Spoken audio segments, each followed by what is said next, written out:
जो प्रचार लोकसभा निवडणुकीमध्ये हे करत होते, आपकी बार 400 पार, का?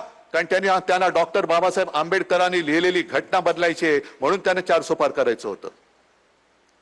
आणि मला माझ्या महाराष्ट्राचा अभिमान आहे की त्यांचं जे स्वप्न होतं, हे स्वप्न, त्या स्वप्नाचा महाराष्ट्राने चुराडा केला.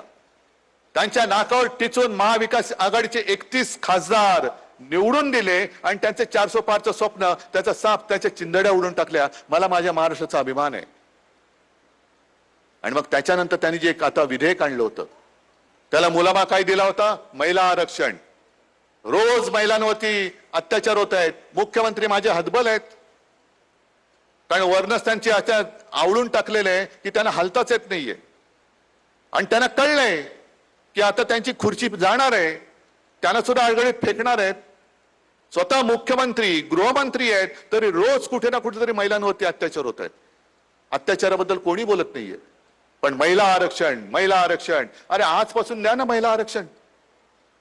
आज जे लोकसभेमध्ये 550 खासदार आहेत, तिथून सुरू करत पहिल्या 550 खासदारांमध्ये महिला खासदार किती तुम्ही आरक्षण देताय हे आता बोला. मग उद्या 1000 होतील, 1500 होतील, 10,000 होतील, त्याच्यात आरक्षण नंतर बघू. पण महिला आरक्षणाच्या नावाखाली देशाचं विभाजन करण्याचा जो प्रयत्न होता तो आपण हाणून पाडला. का? कारण 2/3 बहुमत त्यांच्याकडे नव्हतं म्हणून तो हाणून पडला. आता हे सगळे खासदार फोडून फोडून फोडून फोडून पुन्हा ते बिल, ते विधेयक कदाचित येत्या अधिवेशनात आणून ते मंजूर करतील की जेणेकरून माझ्या महाराष्ट्राचा आणि दक्षिणेचा आवाजच लोकसभेमध्ये उठला तरी त्याला किंमत असणार नाहीये. संपूर्ण राज्य हे उत्तरेच्या हातामध्ये जाईल. हा महाराष्ट्रावरती आणि महाराष्ट्राच्या अस्मितेवरती होणारा आघात आहे. हे ठीक आहे, असे खाऊसाहेब अनेक आले आणि अनेक गेले, अनेकांना गाडून टाकले, यांना सुद्धा आपण गाडून टाकू उद्या निवडणुकीमध्ये. माझ्यासमोर तो प्रश्न नाहीये, तेवढे तुम्ही समर्थ आहात. पण शिवसेना केवळ आमदार आणि खासदारासाठी जन्माला आलेली नाही. शिवसेना या देशासाठी, महाराष्ट्रासाठी, मराठी माणसासाठी आणि गोरगरीब जनतेसाठी, शेतकऱ्यासाठी म्हणून शिवसेना जन्माला आलेली आहे. मला चिंता ती आहे, मला ती काळजी वाटते उद्या काय होईल. कारण एवढे खासदार फोडून सुद्धा यानं ठाकरे का संपवायचंय? कारण त्यांना माहिती आहे ठाकरे एकदा संपला तर महाराष्ट्रामधनं प्रश्न विचारणारा दुसरा कोणी राहणार नाही. पण त्यांना हे माहित नाहीये की ठाकरे हा केवळ उद्धव बाळासाहेब ठाकरे नाही, या प्रत्येकाच्या आणि महाराष्ट्राच्या मनामनामध्ये बाळासाहेब ठाकरे जिवंत आहेत.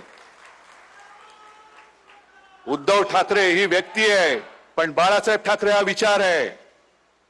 आणि हा बाळासाहेब ठाकरे हिंदू हृदय सम्राट एकच, त्यांची जागा सुद्धा हे घेऊ शकत नाही. म्हणून सुद्धा ती एक आग आहे की अरे एवढं मी करून सुद्धा अजून मला कोणी हिंदू हृदय सम्राट का म्हणत का नाही? कारण तुम्ही बोगस आहात, तुम्ही बोगस आहात. पण हिंदू हृदय सम्राट शिवसेना प्रमुख बाळासाहेब ठाकरे ही व्यक्ती नव्हती, तो विचार आहे. आणि तो विचार स्वाभिमानाच्या रूपाने प्रत्येक मराठी माणसाच्या आणि हिंदूंच्या नसानसामध्ये भिनलेला आहे. तो अशा किती शहासेना आल्या तरी तो उकडून बाहेर काढू शकत नाही, अजिबात काढू शकत नाही. जसं मी देवेंद्र फडणवीसांचं सांगितलं, मग लोक विचारतात तुम्हाला असं कसं वाटतं? देवेंद्र फडणवीस म्हणाले मी पक्षी नाही, माझे पंख कसे छाटणार? अरे हा वाक्प्रचार आहे.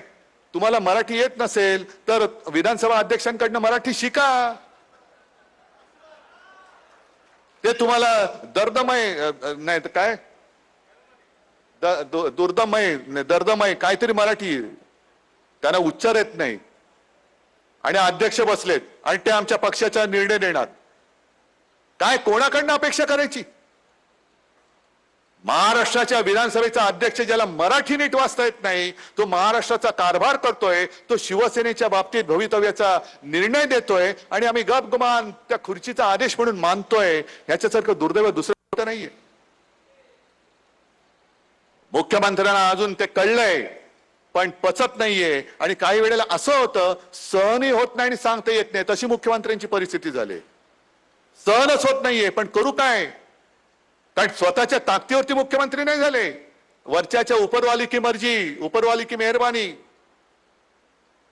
जसं आपण सगळे साईबाबांच्या चरणी लीन होतो तसे दिल्लीश्वरांच्या चरणी लीन होतात. तेच त्यांचे सगळे मायबाप.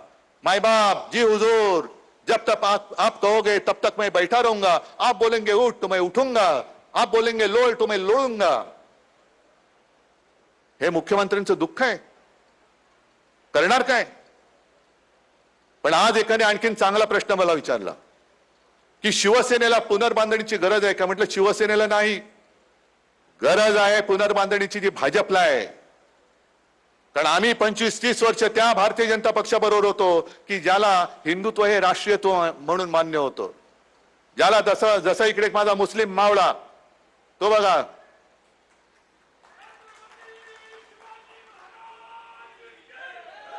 हा छत्रपतींचा जय जयकार करतोय, असेल मुसलमान पण जो या देशाला मानतो तो आमचा आहे हे विचार देणारं शिवसेना प्रमुखांचं हिंदुत्व जोपर्यंत भाजपला मान्य होतं तोपर्यंत आम्ही भाजप सोबत होतो.